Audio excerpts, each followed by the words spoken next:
Boa noite, Paca. Boa noite, Tatu. Curtia não. Tá começando agora o seu canal que mistura horror, humor com um pouquinho de amor. Vai lá. Diretamente de Pinheiros, senhoras e senhores, nós somos os Sugar Dads.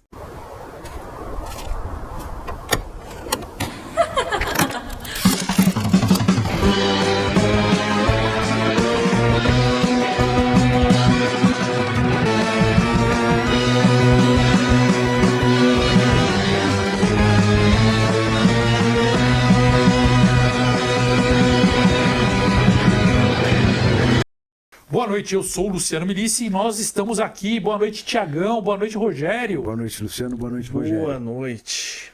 É isso aí. E olha só, hoje eu não tenho nenhum gracejo para falar. Eu tenho que falar que a gente vai falar de um assunto delicado. Nós vamos falar de um assunto que está presente em todas as repartições públicas do Brasil. Nós vamos falar de fantasmas. Mas não são funcionários, são fantasmas mesmo, sabe? Assombrações.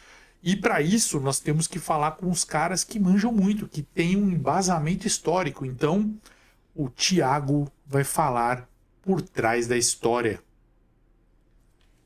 Eu quero perguntar um negócio. A gente vai falar de alma penada ou alma pelada?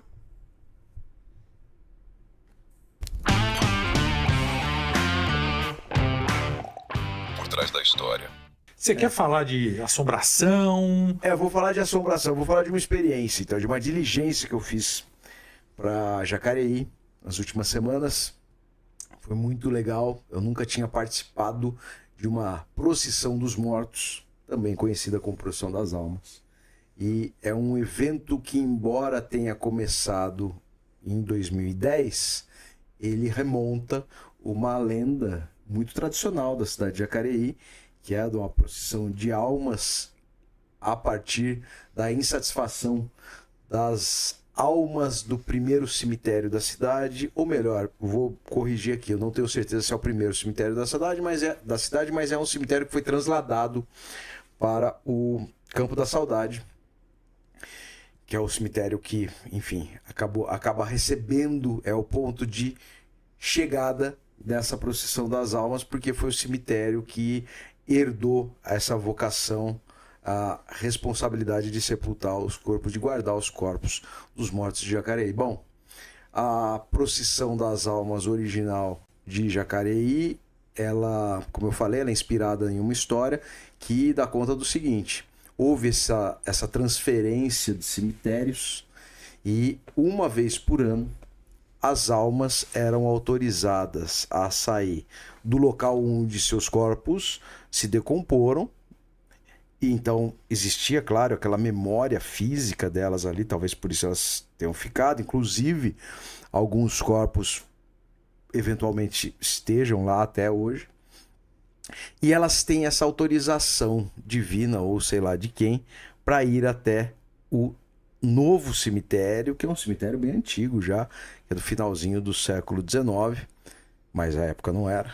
Então elas têm essa autorização e dizem que você não pode assistir essa procissão das almas, porque se alguma das almas percebe você olhando para elas, essa alma vai até você, te entrega uma vela que imediatamente se transforma em um osso quando você toca a vela. E a profecia é a de que a pessoa que acaba recebendo a vela que se transforma em osso vai viver apenas até a próxima procissão das almas. E a história de Jacareí, essa é uma história bastante incidente em outros lugares do Brasil, depois eu até vou contar uma que eu acho muito legal de Cubatão. Essa história de Jacareí, particularmente, ela tem um outro protagonista, além dessa moça, dessa mulher que recebe a vela, que é um benzedeiro que chama Quinzinho, que depois de muitas eminências religiosas tentarem demover essa sentença dessa moça de morrer, então foram padres, pai de santo, pastor reverendo, todo mundo foi lá tentar acabar com a maldição da moça e não conseguiu. E o único cara que conseguiu não apenas oferecer um tipo de antídoto para essa maldição da moça, também explicou para ela tudo o que ela precisava fazer para se livrar da maldição. E que, na verdade, não era algo tão elaborado, consistia no seguinte: na data da outra procissão dos mortos, ela deveria estar com 2 crianças no colo, segurando o osso, que ele seria recolhido. E, de fato, foi o que aconteceu. As almas estavam passando, ela estava esperando a procissão com as 2 crianças no colo, a alma foi até ela, pegou o osso e disse: eu só não vou te levar embora porque você está com esses 2 inocentes no colo. E seguiu o caminho do cemitério e a moça se livrou dessa encrenca. Essa história é muito legal para mim e eu fiquei muito feliz de conhecê-la porque meu avô contava uma versão muito parecida. Meu avô João, paraibano, né, da cidade de Monteiro, ele dizia que existia uma procissão das almas lá perto da casa dele e era parecida. A do meu avô não eram 2 crianças, era uma criança não batizada ainda. Você ficava com a criança não batizada no colo, a alma ia lá e recolhia aquele osso, e o osso voltava a ser uma vela, retornava à sua condição original de vela. A versão que eu conheço se passa no Nordeste. E era uma escrava. Então, assim, é muito antiga essa história e agora eu não me lembro. Aquela vez que eu até acho que eu estava contigo mesmo em outro podcast, eu lembrava do nome da escrava, hoje da escravizada da época. Eu não me lembro, mas se você que está assistindo se lembra ou sabe o nome dessa pessoa escravizada, que ficou famosa, comente aqui, coloque nos comentários para eu ver e me lembrar. Mas ela sai na madrugada e vê a procissão. Do que ela tá vendo, sem entender nada, e até da história conta de qual igreja até qual igreja, porque era uma igreja que ela estava se movendo, eu não sei. Aí a última alma da procissão chega até ela e entrega um osso, entrega a vela que se torna um osso. Ela fica sem entender, e como se passa na época da escravidão, ela vai falar com o padre. E o padre fala que o único jeito dela não ser levada, porque a pessoa entrega e fala amanhã nós vamos buscar. A do meu avô também era amanhã. Né? Então, assim, não era no ano seguinte, não. Você não tem desculpa, você tem um dia de vida. E foi exatamente isso. Aí o padre fala: você não pode devolver esse osso para a alma. Você tem que pedir para uma Maria Virgem. E aí ela descola uma menina chamada Maria, novinha, criancinha, fica lá com o avental e ela do lado, mesma coisa. Só que o padre fala para ninguém na cidade sair na rua de madrugada, porque ninguém mais podia ver, senão o problema ia escalar. E aí a garotinha fica com o osso na mão, deve ser um fêmur, né? E entrega para a última alma, e aí ela fica livre. A escravizada acaba não sendo pega, mas é uma versão variante, né, dessa história. Eu já conheço outra já, que aí já é mais interior paulista, né? E a versão que a minha mãe contava para mim, inclusive, que de fato eram pessoas que eram muito religiosas, mas que se diziam muito religiosas, mas que também aprontavam, não seguiam ali os dogmas da maneira correta. E aí, por respeito e por penitência, elas voltavam, né, nos feriados santos e vagavam por aí. E também falavam também de pessoas que morreram antes da hora, né, tipo, enfim, que se encontravam pelas estradas de terra. E aí, na versão que eu conhecia desde criança, antes de conhecer as outras, é que se você visse a procissão passando, você não podia fazer graça, você não podia fazer nada, tudo que você tinha que fazer era baixar a cabeça e orar com eles e deixar eles passarem. Se você não orasse, se você tirasse uma onda, se você cruzasse, né? Pior. Se você, assim, alguma coisa, tipo assim, a última alma ia lá, ia te dar o osso, a vela, que se transformava em osso, né? E diz que você pegava isso e você não tinha condição de se livrar disso.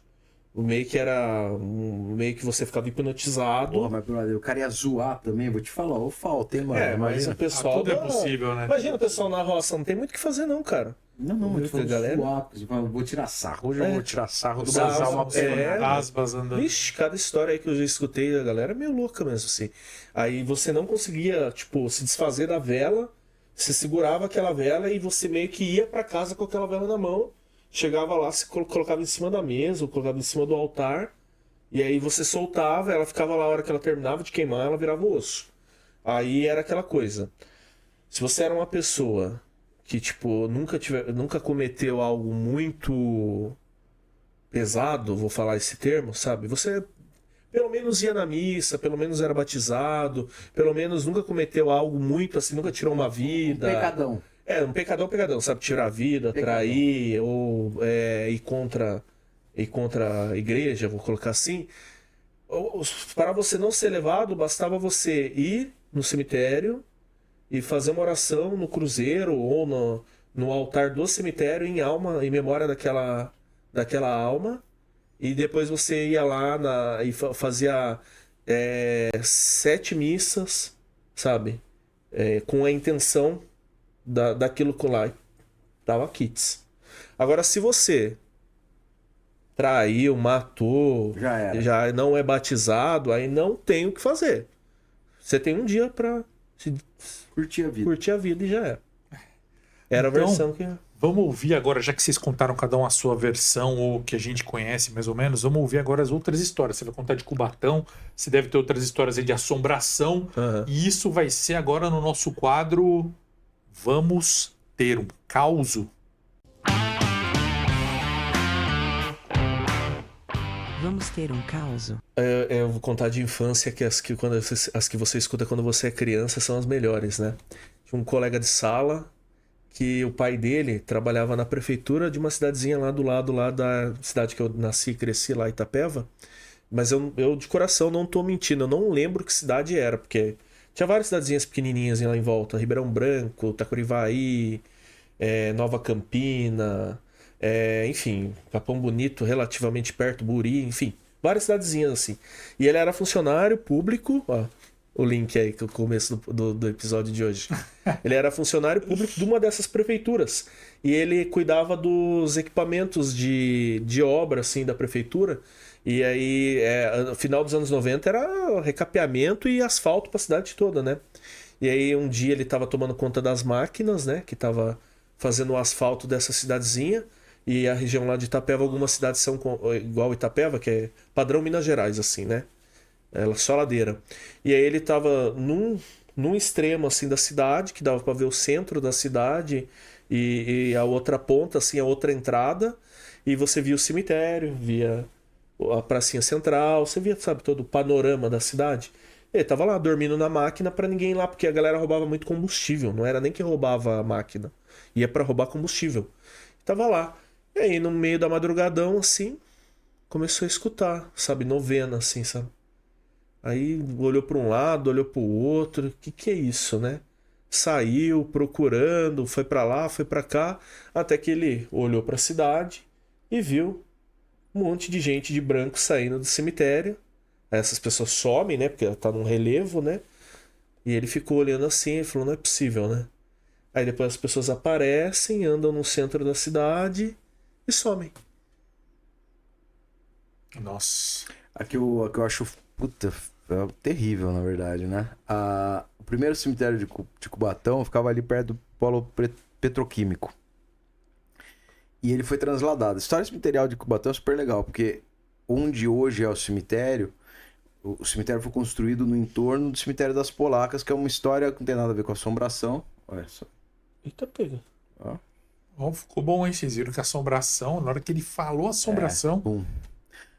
Cemitério das Polacas é um cemitério de judias que vieram uma parte considerável da Polônia, né, do leste europeu, diante das dificuldades da vida no leste europeu. Elas, no finalzinho do século XIX, início do século XX, vieram para a América do Sul.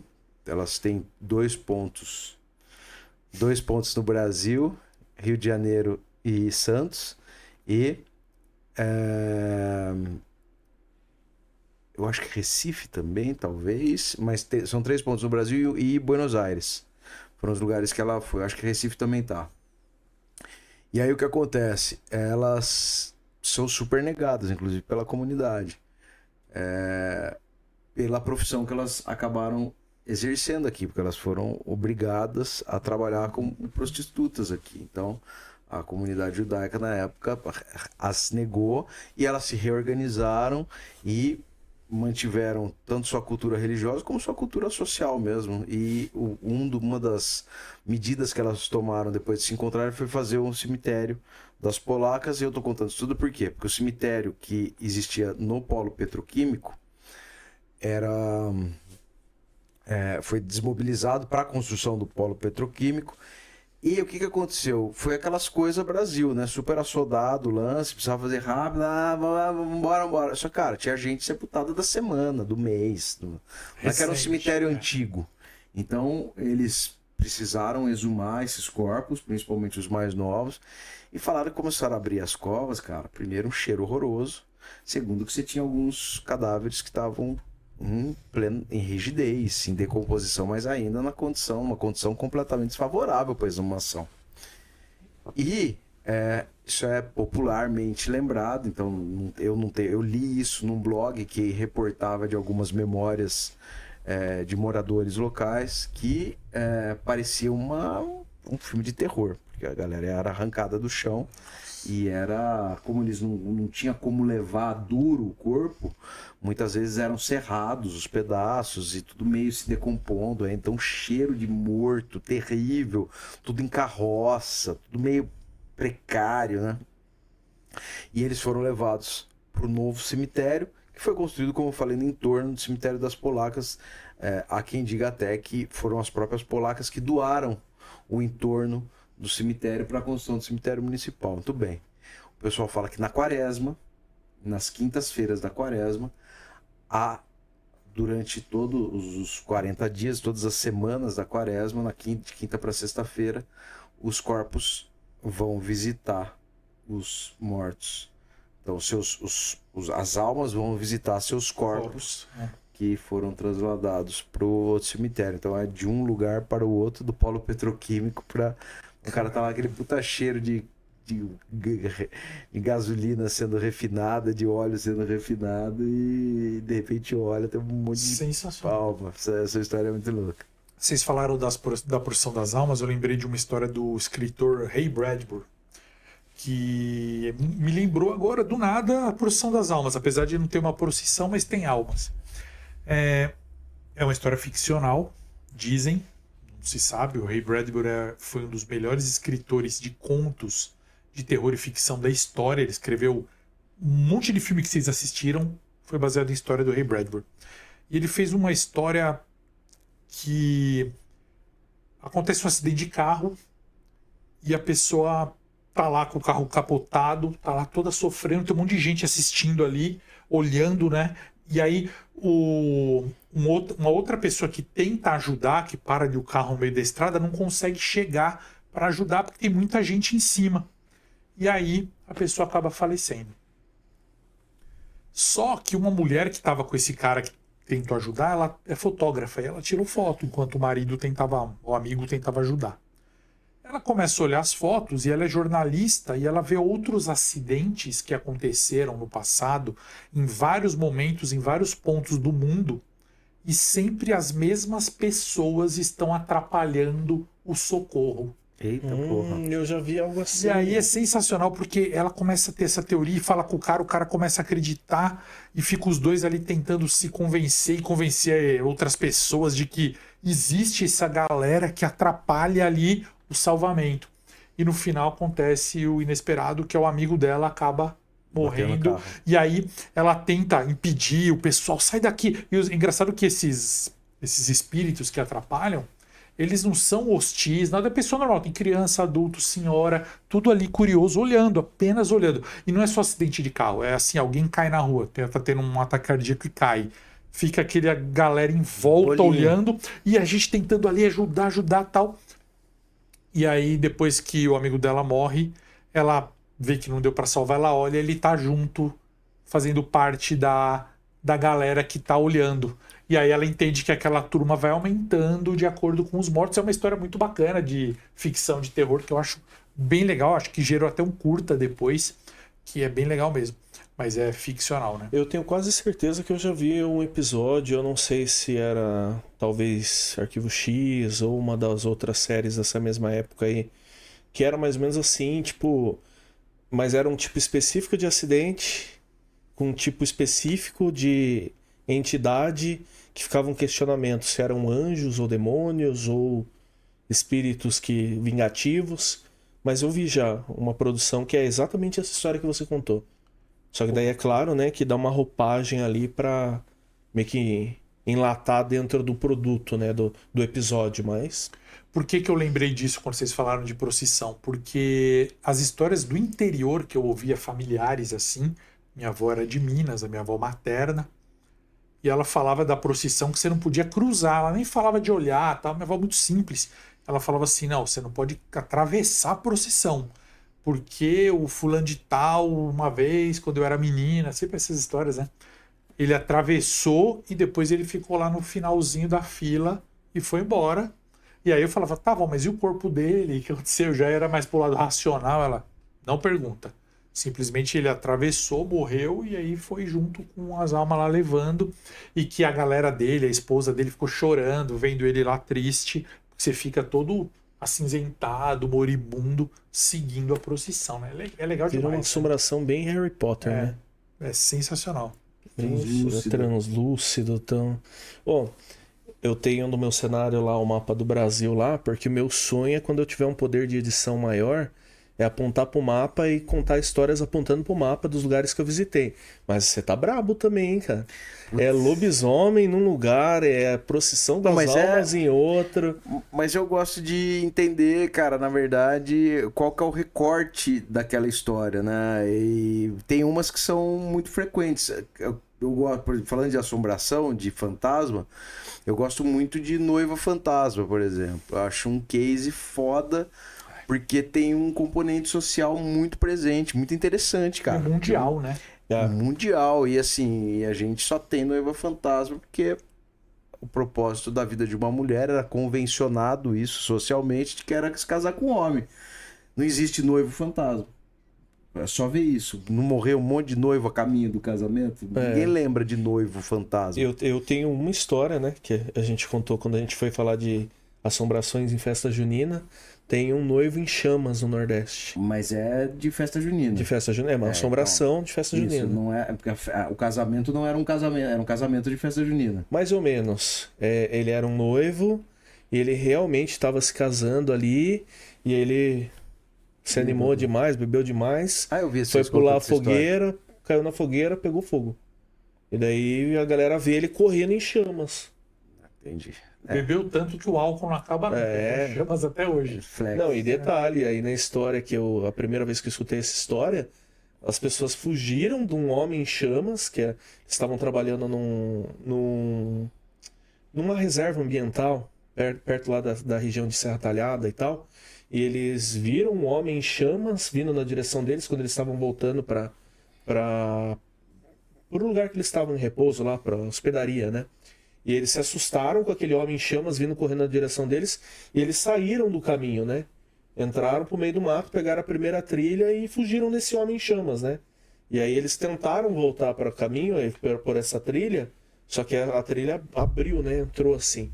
E aí quando abriu e chegou... eles foram perdendo a noção. Eles começaram a escutar música, sabe? Um tambor, um negócio assim, algo assim. Eles viram uma casinha.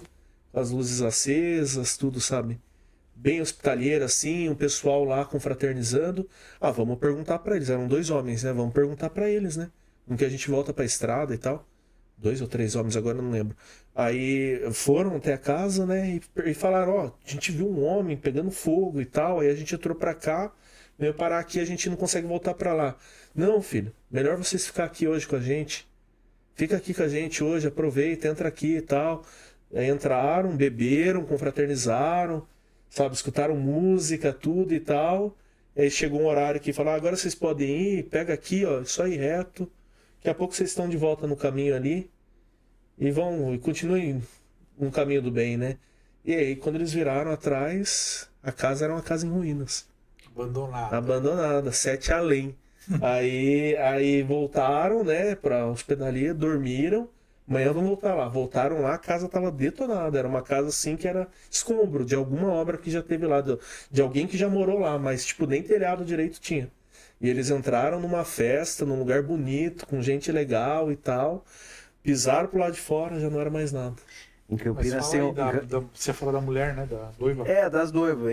Eu tinha escutado uma história, mas desculpa, mas não tinha muito detalhe. Era só, eu já ouvi falar assim, uma vez em Piracicaba, me disseram, Piracicaba que chama, o apelido é Noiva da Colina.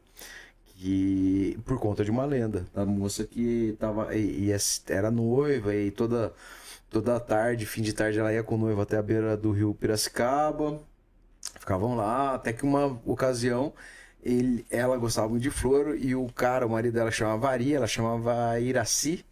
O Ari vê uma flor, ela também vê uma flor no meio do rio Piracicaba, que tem muita pedra, né? Tava bem bonita a flor, e aí aquele olhar, ele falou, você quer que eu pegue? Ela falou, não, imagina, jamais pediria pra você. Quando a mulher fala isso é porque ela quer. Ela Claro que quer, ela E quer. aí ele falou, acho E que é bom você pegar, amigo. e aí ele vai. Ele vai, sobe, quando ele tava chegando na pedra, ele escorrega, na flor, ele escorrega, cai e o rio leva ele embora. E ela vai correndo atrás e gritando, desesperada, imagina, não quer parar, uma corredeira fortíssima. E ela só tem tempo, depois de uma monte de descida e subida naquela espumeira, ela manda um beijo e pede pra Deus acolher o amor da vida dela. E dizem que ela voltou em vida muitas vezes à margem do rio Piracicaba para chorar. E quando ela morreu, ela continuou indo. E virou noiva. Caramba, então quer dizer, ele morreu primeiro. Morreu primeiro. E Cara, ela passou a essa vida história é inteira. sensacional. Ela viveu a vida inteira remoendo. Não é assombração, mas em Jundiaí tem uma história também de um túmulo que não é um túmulo de milagreiro, mas é um túmulo tradicional, que é de um engenheiro genial, era um menino super promissor, que chamava Leonardo Cavalcanti. Leonardo Cavalcanti trabalhou na eletrificação das linhas férreas no começo dos anos 20. E ele morreu num choque. E ele ia casar com a Iole. E a Iole, no sepultamento dele, lá no Nossa Senhora do Desterro, no cemitério de Jundiaí, ela se jogou em cima do caixão, completamente desesperada. E aí encomendaram uma peça até de um escritor bastante conhecido de Campinas, chamado Giuseppe Rosado, e ela tá chorando e ela tá com a mão meio assim, então a galera vai lá e pede um grande amor, e quando consegue, deposita uma florzinha vermelha, então vira e mexe ela tá com flor. Sensacional. Mas essa não tem assombração. Eu acho que esse tipo de história de fantasma, a gente já falou, né? Quem acredita em fantasma é a pessoa mais feliz do mundo. Existe vida após a morte, é ótimo, que bom, vamos nos encontrar em algum lugar. Quer dizer, tem um grau de esperança muito grande. Então eu não ficaria triste em ver fantasmas, embora não tenha visto ainda. Mas eu não ficaria chateado de ver fantasma, né? Mas as histórias das noivas eu acho legal por isso. A noiva fantasma, ela só existe porque existe um senso comum. Se você acredita em fantasma, ela fica naquele ciclo de Repetição, looping, né? de repetição no tempo e espaço dela, não importando que tempo e espaço ela esteja. E se você não acredita, você vê que a memória coletiva, ela é responsável pelo impulso que o nosso imaginário popular tem. Sim, Então, totalmente. muitas das histórias nascem de traumas ou de feridas abertas, e aí a gente acha alguma forma de resolver essa questão, muitas vezes criando histórias sobrenaturais. Por isso que eu sempre digo que, se você quiser conhecer os medos, as angústias e às vezes até certos preconceitos, vícios sociais de uma comunidade, acesse as histórias sobrenaturais dela. Que você vai entender quais são os diagnósticos daquela comunidade. Históricos, né? Tô falando. Eu diria até que pra você uma frase que cola muito é assim: se você quer conhecer as dores e os vícios e os traumas dos vivos, estúdios mortos Com certeza. daquele público. Com certeza. Mas eu me lembrei agora, eu acho que o primeiro, o segundo episódio, ou terceiro do Supernatural, se chama exatamente A Mulher de Branco. Aham. Mas eu não ia falar isso. Eu ia falar que o Maná, aquela banda Maná, sabe? Ela tem um grupo, uma música chamada El Muelle de San Blas, que é uma história verídica de uma moça que era enamorada de um cara, namorava um rapaz. E é a mesma coisa, ela fica noiva e ele promete que vai casar com ela e ele parte para pescar, algo assim. Eu não me lembro da letra da música agora, mas é muito linda. A música maravilhosa. O Maná só tem música top, né? E aí ele não volta mais. E aí ela começa a esperar ele no cais, em El Muelle de San Blas, vestida de noiva. E ela fica esperando, ano após ano, e ela era linda. E ela vai envelhecendo, porque todo dia ela volta ali. Vai ficando velha, feia, vestida de noiva, esperando. Até que um dia tentaram tirar ela de lá para levar para o hospício. E a coitada teve um chilique que ela queria ficar ali esperando, porque um dia ele ia voltar. E essa é a história da música, que é uma história, a narrativa de uma história verdadeira. E aí me lembro de outra história de noiva, que inclusive é lá da minha região. Não é exatamente do ABC, é um pouquinho mais indo para a Serra, que é a história do véu da noiva, que vocês devem conhecer bem. O véu da noiva, Paranapiacaba. Ela era filha de um operário da Railroad, lá que estava fazendo as linhas férreas. E ele era filho de um engenheiro inglês, que os ingleses é que estavam mandando ali na parada na época. E eles se apaixonaram, obviamente o pai não quis que o filho se envolvesse com uma pobre brasileira. E ele tinha outros planos, ele era engenheiro, ele era rico, ele era inglês, ele não queria que o filho se casasse com uma brasileira pobre, filha de um operário da construção férrea ali, né, da época. E aí o filho fala, não quero saber, vou casar. No dia do casamento, o pai tranca o filho no porão e a noiva fica esperando no altar, diante do padre, diante de alguns poucos convidados que foram. Ela fica esperando e o marido não vem, o noivo, né, não vem. E aí o padre fala, minha filha, desculpa, eu tenho que liberar a igreja aqui, vai ter alguma outra atividade, missa, outro casamento, não sei. A moça, desesperada, ela não tenta trocar informações ali para saber o que aconteceu, diz a lenda, ela corre e pula da ponte. E assim que ela pula da ponte, sobe a névoa, que é a névoa que tem até hoje em Paranapiacaba, que se chama Véu da Noiva, que é aquela neblina violenta que o pessoal de Paranapiacaba conhece tão bem. Inclusive, nessa neblina, determinado horário e determinado dia, eles veem a noiva, eles veem a menina na ponte, procurando o noivo dela. E é interessante até você pensar que essa questão da morte, tanto do Muelle de San Blas, quanto da história que você falou da moça que espera na margem do rio, quanto... mais ou menos essas duas histórias me lembraram totalmente a história do Drácula, que também é muito parecida com uma história, essas histórias foram todas copiadas, né? Se eu não me engano, do Tristão e Isolda, que a gente estudou na escola na época quando estudava a literatura portuguesa. Me corrijam aí se eu estiver errando algum detalhe, mas eu acredito que eu não estou. Que é aquela história, o marido sair numa grande navegação, seja para ir para a guerra contra os mouros, no caso do Drácula, que era cristão, ou seja para ir desbravar o mundo aí. E aquela história, a moça, que é a noiva ou esposa, no caso, fala assim, eu não vou aguentar de agonia se você for embora daqui e não voltar. Como que eu vou saber assim, meu marido foi, morreu, ali meu noivo morreu, tanto tem versões de marido, versões de noiva. Eu preciso de uma informação. E aí ele fala, ó, vou combinar com os caras do navio que se eu morrer na guerra, você vai poder olhar de longe ali com a luneta, telescópio da época, sei lá, e vai ver que a bandeira vai estar ali a meio mastro. Significa que eu morri. E aí você já vai ter essa informação, não vai se chocar quando o navio chegar e eu não estiver. E acontece que ele não morre na guerra, mas por alguma questão ali de erro de alguém, logístico, sei lá, falta de informação, alguém baixa a bandeira.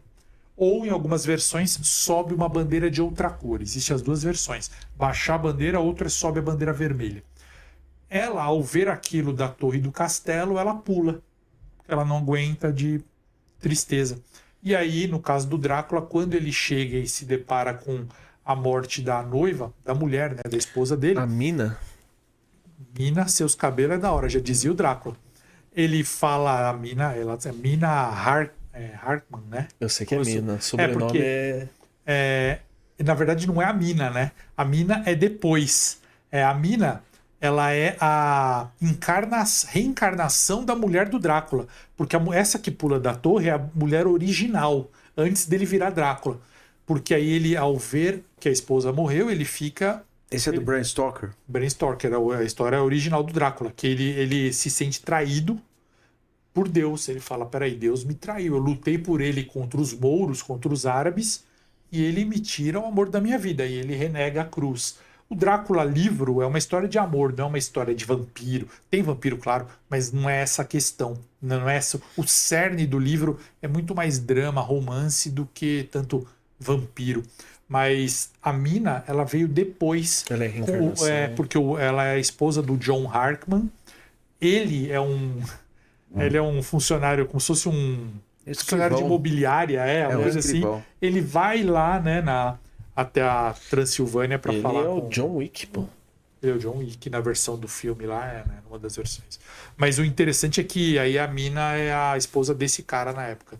Mas, enfim, envolve essa questão de mulher sempre que esperou um homem, se decepcionou, acabou tirando a própria vida por causa de um homem, né? Centralizada, né, na saudade. Eu tenho várias histórias de noiva fantasma. Lá em Campinas tem 3 histórias interessantes de Campinas. Uma é a da noiva fantasma da Ródia, que é uma estradinha que corta Barão Geraldo, que é onde ficou o Unicamp. E essa é dos anos 70. Tem 2 dos anos 70, interessante. A moça morreu indo pro seu casamento, morreu ela e o motorista, bateu de frente num caminhão na estrada. Pro meu casamento? Seu casamento, tá. ela não foi. É que eu assustei. E desde então ela aparece, e uma das aparições é muito interessante porque conecta com uma outra coisa que eu já fui, que é o Museu das Almas do Purgatório em Roma. Você queria Que falar são noivo. 14... Se conecta com uma coisa que eu já fui. Eu falei, peraí, ou ele foi motorista ou foi noiva. Ou noiva, fantasma. fui noiva. Que é o Museu das Almas do Purgatório. Por quê? No Museu das Almas do Purgatório tem 14 processos com evidências físicas de contato entre mortos e vivos. Almas que saíram do purgatório, então eles deixavam uma evidência material. E interessante que mesmo tendo forma humana, as mãos, né, sempre alguma coisa assim, ela parece que é pirografada, parece que é queimado, né? E a história da noiva, tô falando isso tudo por quê? Porque a história da noiva da Estrada da Ródia, uma das testemunhas foi um cara que achou que ela tava pedindo carona, encostou, e quando ele percebeu visualmente o que era, ela parou na frente do capô, botou as 2 mãos na frente do capô dele e pediu para ele levar, e falou com ele para levar até o casamento, e uma noiva, tipo, cadáver. Um puta susto, o cara foi embora, e quando ele chegou na casa dele, ele viu que as mãos da noiva estavam impressas no capô. E aí eu lembrei por causa disso, porque... E o cara falou, mano, ele levou num funileiro, o cara falou, velho, como que você queimou isso aí, cara? Eu nunca vi uma queimadura dessa. Certinho da mão. Essa é uma história. A outra história era uma noiva da Nova Campinas. Nova Campinas é um bairro nobre, assim, chique de Campinas. Tem uma igreja muito bonita, né? E muitos casamentos lá, né? Suntuosos, de famílias tradicionais. E tem duas aparições muito marcantes dela. Uma de um motorista de ônibus que... depois do assassinato de uma noiva que foi assassinada no dia do casamento pela ex-namorada do noivo da noiva. Então a moça, o cara terminou com a namorada, arrumou outra, se noivou, ia casar. No dia do casamento, essa ex mata a mulher. E dizem que essa noiva que foi morta, ela aparece um pouco atordoada sempre buscando o caminho da igreja e nunca acha. Nossa. Então tem um relato de um motorista de ônibus que viu, e tem uma outra história que é a de um cara que a noiva aborda ele, pergunta onde é a igreja, e ele aponta onde é a igreja, ela fala obrigado, ele começa a andar e desaparece na frente dele. E a outra, que é mais famosa, que é da Maria Jandira, que fica no cemitério, que era uma moça muito bonita, a gente não sabe exatamente em qual circunstância ela foi expulsa da casa dela, filha de uma família quatrocentona. Ela vai trabalhar num bordel, maravilhosa, super bonita, super requisitada, não tinha problema nenhum com o trabalho. Ela se apaixona por um cara que a gente chama de Carlos, se apaixonam, decidem viver o amor deles longe da cidade, porque seria impossível, depois dela, eles combinam de fugir, ela pega o dinheiro dela, o cara era também de uma família quatrocentona, mas independência financeira era ela que tinha. Ela compra uma mala, vestido de noiva, as passagens, vai para a estação ferroviária, e o cara tá lá arrumando as traias dele, e alguém fala, vai viajar? Onde você vai? Fala, não, vou casar com Maria Jandira, aquela Maria Jandira. Fala, pode ir, você vai ser deserdado. E aí ele fala, aí ele não vai. E ela, tomada daquele desgosto, né, da rejeição, volta pro bordel, coloca o vestido de noiva, joga álcool no corpo e acende. Nossa. Morre queimada, é sepultada no cemitério, vira uma super milagreira de cemitério.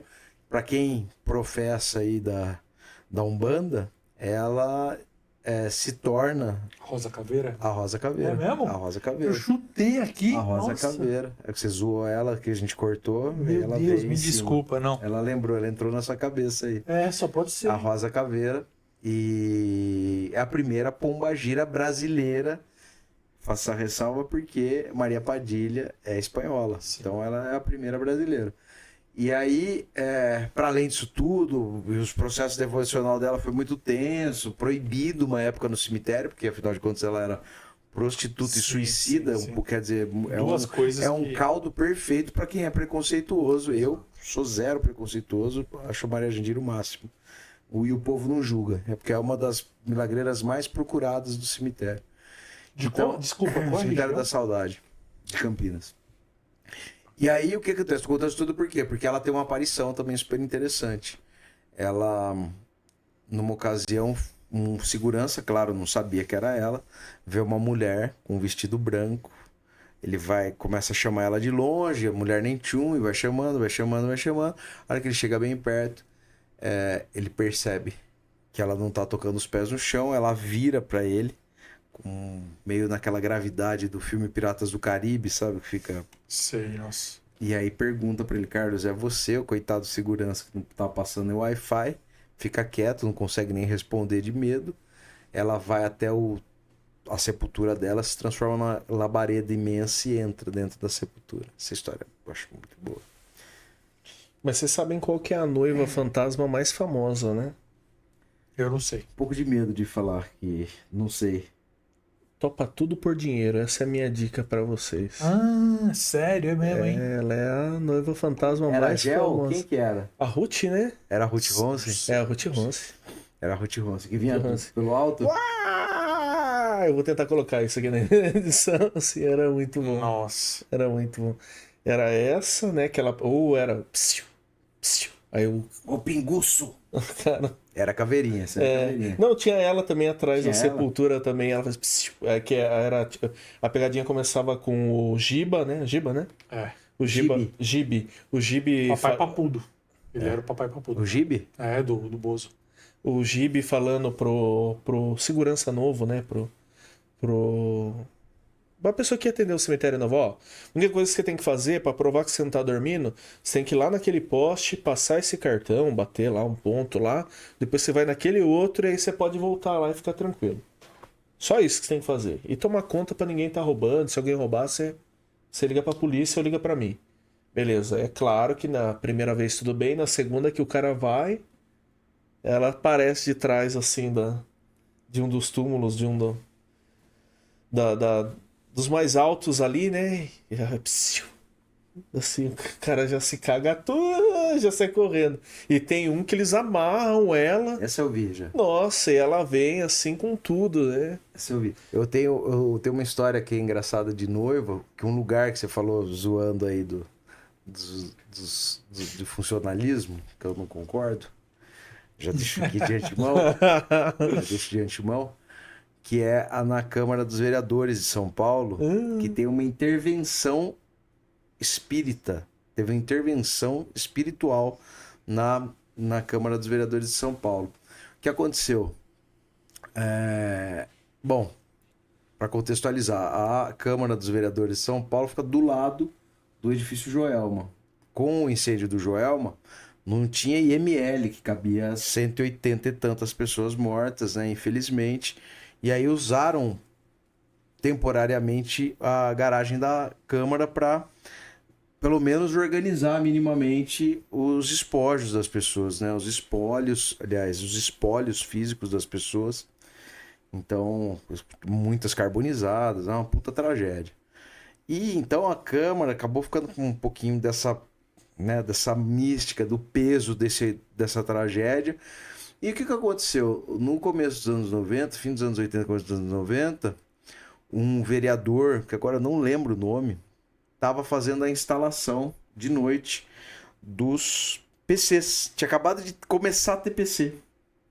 Né? Aqueles computadores antigos ainda, né? Ele estava fazendo o cabeamento, estava passando os cabos, estava ele, acho que ele, a esposa, tinha mais gente assim do convívio dele. E eles começaram a ouvir um barulho, estava fazendo só à noite, era um barulho no corredor, ele tentou abrir para ver o que era. Eles falaram que era um barulho de móvel, de gente, e num horário nada a ver, 11 horas, 10 horas da noite e tal. Ele tentou abrir e não conseguiu, parecia que tinha alguém bloqueando. E claro, a memória do Joelma, do incêndio, na hora ele veio em todos. Desesperados, não conseguia, chutava para tentar arrombar a porta, não conseguia, do gabinete. Nossa. Eles ligam pra portaria, e quem fazia a guarda nessa época da Câmara era a Polícia Militar. Sumiu o policial militar, abriu a porta. Oi? Os caras tudo pálido. Pelo amor de Deus! Ele viveu essa experiência, fez um ofício, protocolou ao presidente da Câmara dos Vereadores, que instaurou uma auditoria espiritual na Câmara. Convocou a Federação Espírita do Brasil para fazer uma varredura espiritual na Câmara. Ele aceitou o pedido do vereador, e eles fizeram e acharam uma porrada de história de assombração na Câmara. A mais interessante, assim, ou as mais recorrentes, era um elevador. Então tinha um ascensorista que é super conhecido, não sei se ele aposentou, eu li uma matéria dele de alguns anos atrás, que ele era o grande contador de histórias de assombração, e uma das histórias, ele falava que via fantasma o tempo inteiro e tal, mas falou que uma das histórias teve muita testemunha, que foi, ele parou no 5º andar, entrou um cara, falou térreo, entrou outro cara, entrou térreo, entrou um terceiro, não falou nada. Tá bom, fechou a porta, começaram a descer. Esse último que entrou, esse terceiro, desapareceu na frente de todos eles. Puta desespero dentro do elevador. Tem outra história... Mas se desapareceu, não era pra ter desespero. O problema é aparecer. Mas enfim... desaparecer e reaparecer. Aí piorou. E o problema é desaparecer e levar junto. Aí não, vocês estão piorando, escalando demais. E tem uma outra história... Eu tô falando isso tudo porque também tem uma história de noiva. E um policial encontrou, fazendo a ronda, eles escutou um barulho no andar, subiu pra ver, e tava lá, e na hora que ele tava virando um dos corredores, cara, uma noiva flutuando partiu pra cima dele. E ele saiu correndo também, não ficou não pra ver. Senhores. Vocês se lembram da primeira história de fantasma, ou do primeiro fantasma memorável de suas vidas? Impossível, pra mim é impossível, porque se mescla com a minha vida a história de fantasma. Eu ouvi história, amava história de terror, então todo mundo me contava. Eu morava num lugar, a Vila Carioca, lá no Ipiranga, e era assim, meus avós, quando chegaram de Minas Gerais, avós maternos, eles compraram um terreno gigantesco que atravessava da rua onde eles moravam até onde hoje é a favela do Heliópolis. Mas na época era um campo. Até quando eu era criança, ali ainda era um campo de futebol, inclusive. Havia jogo de futebol. Meus tios têm foto ali jogando bola. E meu avô, à medida que os filhos deles foram, os filhos do meu avô foram casando, minha mãe era mais nova, mas eles foram casando, tal, tal, tal. Meu avô foi dividindo o terreno e dando casa. Era normal isso, né? Constrói a tua casa. Fazia mutirão dos irmãos e construíam casa. Então ficou a casa da minha avó e um corredor. Mas um corredor gigante que ia lá pra cima, assim, sabe? Então tinha a última casa, a gente ia lá para ouvir história de terror. Então a gente ouvia história de terror da casa de algum tio e voltava depois meia-noite, 1 hora da manhã, assim, ó, tremendo. E às vezes cada moleque ia para sua casa, né? Mas você descia correndo naquele corredor. Vocês sabem como é sair correndo em casa para apagar a luz, né? Toda criança já passou por isso, você ia apagando a luz sabendo que tem uma coisa atrás de você. A gente fazia isso direto e pulava muro para chegar logo em casa. Eu não consigo lembrar. Isso se mistura muito com filmes que eu via. Mas eu sei a primeira história de terror que eu inventei, que se chamava O Cavaleiro do Espírito de Prata. Eu tinha 6 anos. Não foi a primeira que eu inventei, tá? Foi a primeira que eu escrevi. Eu já inventava a historinha de terror à toa. Mas eu já contei aqui, eu acho, desculpa. Meus pais, eles foram assistir o Carruagens de Fogo no cinema e eu fiquei na casa da minha avó, tive febre. Eu fui pra cozinha, aquela mesona branca, eu arranquei uma folha de caderno e escrevi. Eu tenho até hoje o original e uma foto que eu ponho em todo lugar, porque eu tenho muito orgulho disso, porque meu pai voltou do cinema e falou, meu Deus, anotou ali e tal, a data. Eu tinha 6 anos mesmo. E a história do Cavaleiro do Espírito de Prata é bem bobinha, velho, criança de 6 anos, vamos ser exigentes também, pô. Que eu não lembro porquê, mas o cara morre numa estrada, colocam ele no caixão, e aí ele sai do caixão e se torna um cavaleiro, eu não sei porquê. Mas enfim, não era nenhuma história de terror exatamente. Mas foi a primeira vez que eu tive contato com esse tipo de sobrenaturalidade que eu criei. Mas eu lembro que eu tinha muito medo. Eu tenho um tio, ele nem vai assistir isso aqui, o tio Dimir, tio Ademir.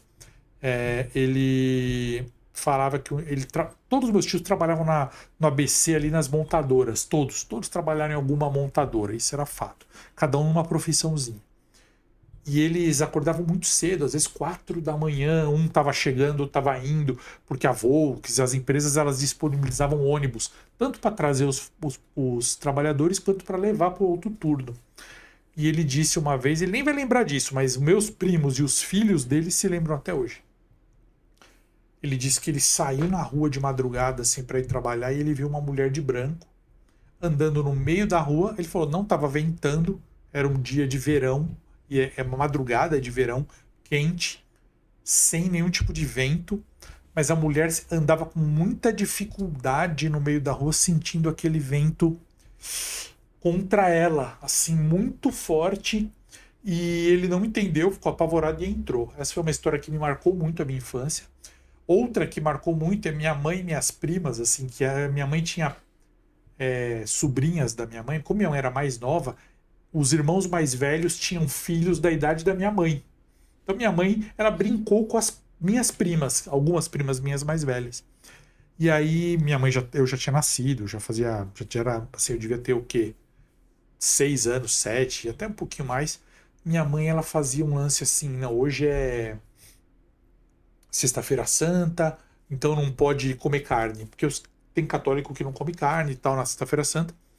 E aí a minha mãe ficou brincando, conversando com essas minhas primas, como eu falei, ela já era adulta, essas primas específicas eram adultas também. A minha irmã lembra bem dessa história, porque a gente ficou apavorado.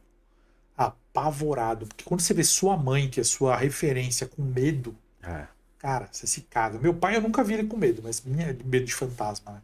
Mas a minha mãe, ela e minhas primas estavam no portão esperando da meia-noite para comer carne, para comer pão com mortadela que elas tinham comprado. Então elas estavam fazendo brincadeira, falando besteira, no portão da casa da minha avó, onde a gente até estava morando por um período enquanto a nossa casa estava sendo construída.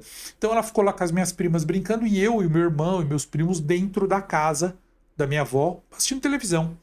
Do nada entra minha mãe e essas duas primas mais velhas gritando desesperadas, porque elas ficavam falando, elas ficaram zombando da Sexta-feira Santa e de que iam comer carne assim que fosse meia-noite e 1. E elas disseram que na esquina apareceu uma coisa. Minha mãe descreveu assim, uma coisa. Ela falou, era um homem muito alto, com feições e corpo de bode. E ele sorriu para elas assim. E elas entraram gritando, desesperadas, assim, a certeza de que mexeram com algo que não deveria mexer. Então, já meu pai, a única história que eu tenho de terror, que foi a inicial, assim, que ele não acreditava em nada, ele desafiava tudo. Ele era meio que nem a gente, assim, não é que desafiava porque se achava inteligente, perfeito, não era para afrontar, era porque queria entender, queria conhecer, queria testemunhar. E ele um dia voltou do jornal onde ele trabalhava, acho que era o Estado de São Paulo na época, ele trabalhou no Estado e na Folha. Ele voltou de madrugada, foi beber água, tal, sozinho, na cozinha, escutou uma batida na mesa. Pá! Ele ia beber água, ele largou o copo, virou e falou assim, se tem alguém aí, faz de novo. Pá! Ele apagou a luz e foi dormir. Ele falou, não fiquei com medo, mas eu achei que eu fiz errado de ter pedido, porque eu pedi e aconteceu. Então essas são as histórias iniciais de terror que eu me lembro, que me contaram ou que eu testemunhei vocês. Eu também tenho muita história, né? Por causa da roça lá, com os meus pais e tudo, mas assim, seguindo a mesma linha de raciocínio que você, Lu, as que mais me marcaram, assim, vamos dizer assim, um tom mais aventuresco, mais fantasia e tudo mais. Tem o velho do tacho lá do trabalho do meu pai, né?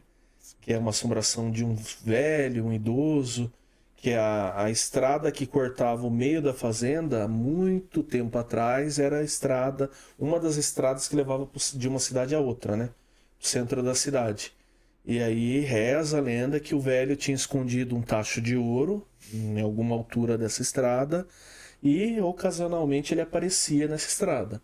E daí tem várias histórias, meu pai escutou várias vezes barulho de gente andando, ia ver, não tinha ninguém, cachorro latia, ia ver, também não tinha nada, as pessoas às vezes escutavam tipo alguém resmungando, sabe, tipo um velho reclamando, ia ver nada, e uma ou outra pessoa falava que via ele de longe e tal.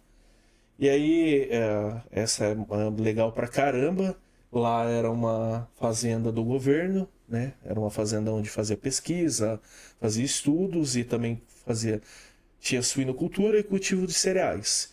E ela funcionava como um laboratório, escola para as pessoas irem lá aprenderem, né? Certa vez, 2 alunos de São Paulo foram lá para acompanhar, acho que, o início dos estudos de inseminação, alguma coisa em suínos. Chegaram lá e tinha a opção de você poder ficar lá, porque era uma fazenda grande, bem estruturada, bonita e tal. Quem tinha mais dinheiro ia ficar na cidade, né? Quem não ligava e não tinha tanto dinheiro ficava lá. E eles ficaram lá uns 4 ou 5 dias. Aí eles iam ficar 2 semanas. Só que no final da primeira semana eles estavam muito felizes com o tratamento que eles estavam tendo lá e falaram, pagar um churrasco para os funcionários, para o meu pai e para os amigos, né? E aí compraram a carne, meu pai ainda ajudou, levou eles no mercado. Fizeram um churrascão numa quinta-feira, numa sexta-feira lá. E aí no meio do churrasco eles falaram, pô, e o vigia não vem? Cadê o vigia? Cadê o vigia? Cadê o senhorzinho? Aí um olhou pro outro assim e falou, não tem vigia, né? Não, o senhorzinho, vigia, passa toda a noite aí. Aí o pessoal contou, né, pra ele, né? Não sei se foi meu pai ou foi um dos outros senhores que trabalhavam lá, falou, ó, tinha um vigia aqui, né, que trabalhava aqui na fazenda, mas ele aposentou em 93, algo assim, e não repôs, não fez concurso para outro vigia. E aí como que a gente faz? A gente tem um rodízio, todo final de semana vem um funcionário diferente, fica aqui, e quando precisar ficar à noite também, ou a gente chama a guarda municipal da cidade, ou a gente também faz um rodízio, né? Para ter plantão. Os plantonistas somos nós. Mas não tem vigia. Não tem uma pessoa que passa aqui.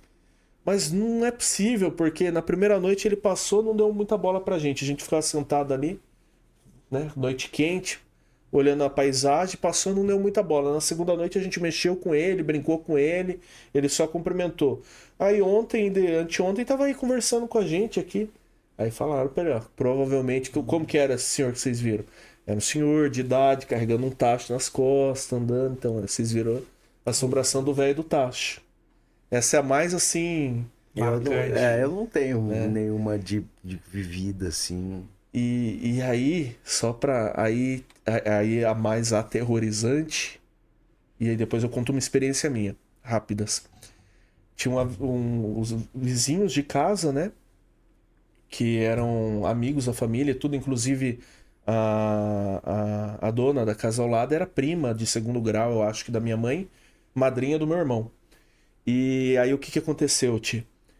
Velaram um tio, um parente dela lá na casa, sabe? Tipo, por algum motivo tiveram que fazer o velório lá. E enterraram o homem e não fizeram missa de sétimo dia. E aí várias pessoas falavam que viu o homem lá na casa. Que viam no corredor, que viam na janela. E várias. Assim, de tipo, eu lembro até... Eu, moleque, assim, assistindo o jornal com meu pai. Sabe, tipo... Lá, tranquilão. Chegava alguém e falava... Eu vi... O homem lá, o velho, na janela da casa deles ali. E isso me dava um cagacinho, cara. E não Tipo fizeram assim, missa pra ele nunca. não sei o que deu depois. Deveriam fazer, né? Pô? Então, não sei o que deu depois. E aí, esse daí era um negócio que aterrorizava todo mundo, cara. Um dos casos do Museu das Almas do Purgatório, eu acho que o Dani vai pra lá. Agora ele vai pra Roma, ele me pediu o endereço, eu passei pra ele. Era de um padre chamado Padre Panzini, que ele voltou, encontrou uma freira, ele volta do purgatório, né? Então ele volta de onde ele estava, encontra com uma freira e pede para ela que ministrassem uma missa para ele, porque ele precisava de orações, e para ela não achar que era um delírio, ele deixa a palma da mão e o crucifixo. Eu tô falando só por causa da missa, né? De sétimo dia. Eu, cara, não tenho, mas assim, eu lembro algumas histórias do meu avô, que eram muito... Meu avô era um cara muito corajoso, cara. Meu avô era um paraibano, polícia. Poucas meu avô era. Pouquíssimas. Assim. Mas ele tinha muito medo de assombração, cara. Muito medo de assombração. Era o rolê dele. Tanto que no fim da vida dele também tinha muito receio, muito... E aí ele tem uma história de que eu acho que eu já contei pra vocês quando a gente falou do Saci, que ele, lá perto do sítio que ele tinha uma pequena propriedade em Itu. Numa ocasião ele estava indo e ele olhou pro lado, tinha uma menininha com ele. E aí ela desapareceu. E aí ele olha pelo retrovisor, ela tá sentada atrás dele e ele continua, vai, reza, ela desaparece. Mas essas são as histórias da minha família. E tinha umas assim, quando morreu uma tia da minha avó, que chamava Dedé, as duas já morreram, minha avózinha também já foi. Mas quando a Dedé morreu, a Dedé era muito apegada à minha avó. E no dia seguinte, assim, da Dedé morreu, ela foi enterrada, eu não lembro se ela foi cremada, eu era muito pequeno. E eu sei que ficou era um dia bonito, assim, não tava vento, não tava nada. De repente, cara, um barulho. Pá! E aí, minha avó tinha, no quarto dela, onde meu avô dormia também, tinha um retrato da minha avó criança. E o vidro estilhaçou, sem nenhum efeito. Assim, e um puta clima estranho. A Dedé era uma mulher meio sombria, assim, muito de mal com a vida. Não deixaram ela casar com o cara que ela gostava. E aí virou uma vida de amargura tremenda, brigava com todo mundo. E da Dedé. Mas da minha época era assim. Eu tive uma vez também um lance na casa da minha outra avó, que morava na mesma rua. Foi mais um incômodo, cara. Eu não consegui dormir. Eu queria dormir na casa da outra avó. Eu tava de férias na casa de uma avó e queria dormir na casa da outra. Eu fui dormir na casa da outra, cara. Foi impossível. Minha avó teve que me levar de volta pra casa. Minha avó Yolanda me levou de volta à casa do meu Odete, porque não dava pra dormir na casa dela, cara. Não dava pra dormir na casa dela. Mas o que tava acontecendo? Puta, velho, uma festa, cara, lá dentro. Um bagulho que eu não consigo explicar, cara. Um incômodo tremendo, barulho de passo e tudo. E minha avó era super espírita, super espiritualizada. Ela falou, fica calmo, isso não é nada. Não sei o que. Eu falei, que fica calmo, me leva embora aqui, mano. Fica Me calmo. leva embora. É só o espírito. Eu fica era calmo. muito novinho, cara. Eu devia ter 4, 5 Mas anos. marcou, pô. Marcou pra caralho. Não, eu lembro de uma parada, assim, eu só lembro dessa época e depois eu lembro quando eu já era pra cima, um pouquinho perto da vida adulta, já adolescente, quase adulto, foi paralisia do sono. Foi muito ruim e eu vi coisa dentro do meu quarto que até hoje eu não sei explicar. Foi uma semana, não foi a vida inteira. Foi uma semana. Terrível. Essa também foi estranha, cara. Muito esquisito, cara. Mas enfim, acho que eu tive essas coisas, Esses contatos. esquisitíssimos, assim. Bom, e por falar em paralisia do sono, é legal a gente combinar um dia para falar desse tema e falar de viagem astral, falar de pesadelos. Que tema você quer ter aqui, quer que a gente fale? Sugira aí nos comentários do que vocês gostariam que a gente falasse, mas tem que ser coisa que dá para escrever no comentário, tá? Essas coisas que vocês ficam mandando, não dá, não exagera. Põe coisa que é legal, é normal, sabe? Não, eu acho que muitas coisas que mandam pra gente é legal e é normal. Eu tenho um problema, só que eu sou casado. Os três, na verdade, né? Nós três. O Rogério tem um recado aí que ele sempre dá e é importante ele falar o que ele vai falar agora. Vamos lá.